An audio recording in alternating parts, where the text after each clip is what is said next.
What's up, airplane collectors? Welcome to my final model airplane review before I go to college. It's your host, Ray. In today's video, I'll be reviewing this very patriotic bird, the Gemini 200 Southwest Airlines Boeing 737-800 in the Freedom 1 Special livery. In this video, I'll talk about the box, then the model itself, and at the end of the video, I'll give my personal opinion about what I think of the model and whether or not I recommend it to other collectors. This review is being made at the request of Mr. Mustard Man. If you know, you know. And this will be my final requested model review until further notice, because once I move out to school, I will no longer have access to my collection, and therefore I will no longer be able to produce any new reviews. So with that being said, let's kind of lighten up the tone of this video, and here we go. Starting off with the box is a standard issue Gemini 200 narrow body box at 23 centimeters lengthwise and height-wise and 7.5 centimeters wide. I'll show around the box now, so here's the front, bottom, right side, top, left side, and the back side. Take a moment to read this if you'd like to. Okay, I think this is actually a new branding thing. I don't see this section here on older boxes. Once you open up the box, you get the model fully assembled, painted, and ready to go. Two options for landing gear configuration, one in the extended position, the other in the retracted position, and a horrible display stand, which I do not even have anymore. As for the display stand, I highly recommend purchasing a separate display stand from Gemini if you want to display this on a display stand, because the included display stand, half of the time they're old, and actually sometimes they even have rust on them, and they don't even fit on the model correctly. And on the off chance they do, your model's going to fall over eventually. So unless you want your model to be severely damaged in a significant emotional event, then please get a new stand. Alright, here's the model itself. Before I begin my review, I'm going to give you a quick 360 of the model. So the fuselage length is 19 centimeters, wingspan is 18 centimeters, and it's 6 centimeters tall. Decently sized and accurate to 1 to 200 scale. This model is also quite heavy because it's made primarily out of die-cast metal. And that was probably one of my worst 360s, go figure. Alright, starting up with the fuselage. The nose shape on this model is decent. It's not perfect. I think this slant up here is a little bit too slanted, if you will. It should be a bit more of a gradual transition, I think. But aside from that, nose shape is decent. It's not the best, it's not the worst. Before I begin the rest of the fuselage, though, I'd like you to take your attention to the nose gear. Just look at how low that is. It should be a little bit higher, at least. Maybe something like this. But yeah, it's definitely sitting a little too low. But anywho, moving down the model, of course, we got the Freedom 1 title, the Southwest Heart title, and here we get the stars part of the American flag. Lots of detail to see up here, and so far all of it seems to be pretty good. So painted and printed detail seems to be okay. It's just mold issues that are the only problem so far. So yeah, pretty thick paint or printing or whatever it is going on there. I'm not sure if the colors are 100% accurate. The gray here might be a little too dark. I'm no expert in the color, by the way, but I think the red and the gray might be a little bit dark for this. I'm not 100% sure. My camera shows them pretty light, but here, let me just adjust the exposure to show the true color. There you go. That's kind of a bit of a better idea of what it looks like here in real life. So there you go. That's what I'm talking about. So color is definitely a little bit darker in real life, so I'm not 100% sure on the model. I'm not sure about the real plane. Alright, so here's the vertical stabilizer. There appears to be a bit of inconsistency with the white paint application here. I do see some blue poking through, but aside from that, everything else seems to be decent. The rudder was clearly molded on older models, but here you can see the paint definitely filled up that line there, so you only get that top end. So that's definitely not a good look. And on the south, what happened here? Oh, okay. Not the biggest infraction, but definitely some issues with the application of the Southwest title there. So we got a paint chip here. I think that's a detail. I'm not 100% sure. Looks like a scuff of some sort. But this, we got some paint flying off of the E there, and then some of that paint was taken from this. Yeah, that's not cool to see. Let's see what the right side is. I'm not even gonna pause the video. I'm already kind of getting a little bit excited with this. Okay, right side seems to be decent. Just kidding. Nope. We got a giant scratch to the U here. And aside from that, right side seems to be decent. Here, the rudder is a bit more visible, but the paint still fills it up anyway. But aside from that, everything else looks good. There's no paint inconsistency here. It's just on the left side. And that scuff mark I was talking about, the silver one right here, that appears to be a detail. So I retract my statement about the other one being a scuff mark, but the rest, yeah, that's not good. All right, so moving down the right side of the fuselage, you can see the registration here is printed pretty high up. I don't think it's supposed to be that high, so that's another issue I noticed. I think that's also the case on the left side. Yes, on the left side, the registration is pretty high up, and wait a minute. What's with the doors there? Okay, so I just noticed the door and the registration are pretty close here, right? Just stay with me, stay with me. Now on this side, what the heck happened? I'm not sure that's supposed to be 100%. I don't think that's 100% accurate. So we even got some asymmetry on the printing. No. Oh, dang it. All right, so we moved down the right side of the fuselage. Everything else seems to be decent. Of course, there's that color uncertainty I had. But yeah, interesting start to the video. All right, so moving on to the wings. The wings seem to be decently detailed. There's a good selection of detail here. Dang it. Control surfaces look good.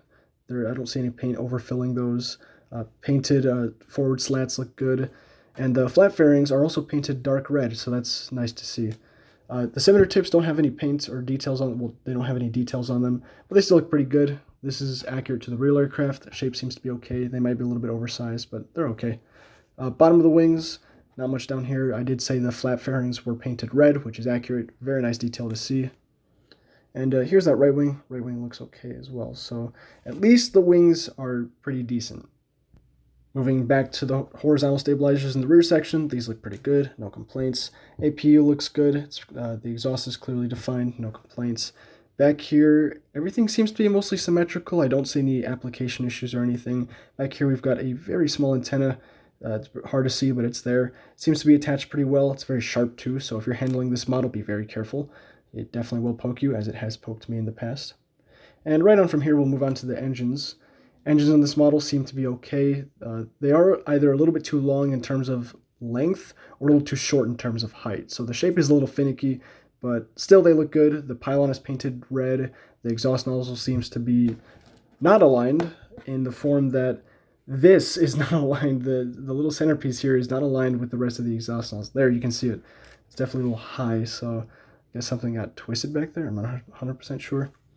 As for the fan details, the fan blades are way too far back, but there are spinner spirals, and the fans do not spin, but there are spinner spirals, so that's nice. So yeah, the engines are decent. They're not the best. They're not the worst. Here's the other side. There's that over there. Spinner spiral actually looks pretty decent on this model. It's definitely a surprise considering other things on the model are ridiculously failing. Moving on to aerial details, this model features lights, antennas, and sat domes. Sat dome here looks good. I'm not sure if it's the correct shape or not, but I think it is. Large antenna here looks good. 3D light here looks good. Another antenna in the back here looks all good. Yeah, alignment seems to be pretty good. Sat dome is off to the right side of the aircraft a little bit though. And hold on a minute. Yeah, it's off to the right side of the aircraft. You can definitely see how it's kind of imbalanced compared to the flag pattern there. So yeah, not sure if that's accurate or not. At the bottom of the aircraft, we've got more big antennas, one at the front of the aircraft, very hard to see in between all the stars. Got the heart logo there. And then we've got these two antennas back here. These look pretty good as well. And then we've got that last antenna at the back that I showed you earlier. So the landing gear on this model attached through a system of friction, and I think the nose gear is magnetic based. Let me check. Yeah, no, nose gear, I think that's also, I'm not 100% sure, honestly. I really don't know. I think it's friction based, though. I don't see any magnets in there. So they fit into the model relatively well. Main gear appears to be fine. There's foam cushions to help that friction joint, and the empty bays look like this, so pretty solid. And let me just remove the nose gear too. All right, so here's the nose gear. Like I said earlier, it's too short, but aside from that, it's decently detailed. There is no gem in there. You can see there's that cavity for where there's a gem for the nose light, but evidently that's not there anymore. They just don't add them. And yeah, aside from that, it looks good. Just so half the time, this doesn't even fit into model all the way. So yeah, quality control of the gear on Gemini 737 800s, not the best. Here's the main gear. Looks pretty nicely detailed. No missing paint anywhere, and the cushions here appear to be in good condition. You can see the rim on the inside is painted gray, and the wheel is actually rolling, but on the outside it's painted red. That is an accurate detail. So very nice to see. The wheel rolls smoothly. Same deal on this side. Very good as well. So here's what the gear covers look like in the retracted position. You can definitely see the main gear covers fit way too deep into the bay there, and these only attach through a system of friction, like I said. The nose gear one doesn't fit in there all that well either. I tried to adjust it, but it just doesn't want to sit in the right spot. So yeah, if you want to display this in the retracted position, you can. If gravity doesn't exist, check this out. The main gear ones fall right on out, so if you want to display this with the gear up, don't even bother with the covers. This one stays relatively well though, so at least there's that, but the other one doesn't. And the nose gear one, it stays, but the main gear ones don't. Alright, here's everyone's favorite staring contest. Here we can evaluate the wing flex, gear balance, all that fun stuff. So engine clearance looks okay, wing flex looks within acceptable margins. Okay, I'm not sure if that's asymmetrical or something fishy is going on here. It seems to be a little bit unbalanced. The left, okay, I'm not 100% sure if that's the box that it's sitting on or not. That's the best I can do there. But it seems to be mostly balanced. There might be a little bit of asymmetry there. Gear balance looks okay. Okay, there we go. There's something blocking my view. So, yeah, gear balance seems to be adequate. Why is that yellow? What's with the nose gear being yellow? We'll have a look at that in a sec. Oh, it's the reflection of the gold. My bad. I'm dense. There we go. It's the reflection on the gold in the box. All right, so yeah, gear balance, okay, definitely not symmetrical. Cockpit window printing is symmetrical though, so I won't complain. Engine clearance good. Just, yeah, that gear balance and kind of that wing configuration is a bit imbalanced there though, so yeah, not the best up here. Alright, well, that's the end of my review. Now time for my personal opinion and recommendation. So this model suffers both in terms of mold quality issues and quality control issues. Oh man, I normally wouldn't recommend something like this because Gemini's quality control has been just down the drain in recent years. But this is the only 1:200 scale 737, well, Southwest Airlines 737 in the Freedom One livery, so I have no other choice. This is your only option as of right now. Though I'd stay away from it, honestly. The quality's just not good, and I definitely discovered way more issues than I originally saw, so definitely kind of upsetting to see. Well, that's all I've got for you guys today. Thank you so much for watching. If you've been with the channel all these years, watching all my crazy and somewhat half-done quality reviews, thank you so much. This isn't going to be my last review, I'll just say that. This won't be my final review on RPG-4 scale models, but it is going to be for a while because I'm going off to school. Once I come back, though, I'll see if I can grab some new models, and I'll get reviews on those as soon as I can. Like, comment, and subscribe. Happy collecting. Grind out, work hard, get your models, and I'll see you next time. Take care.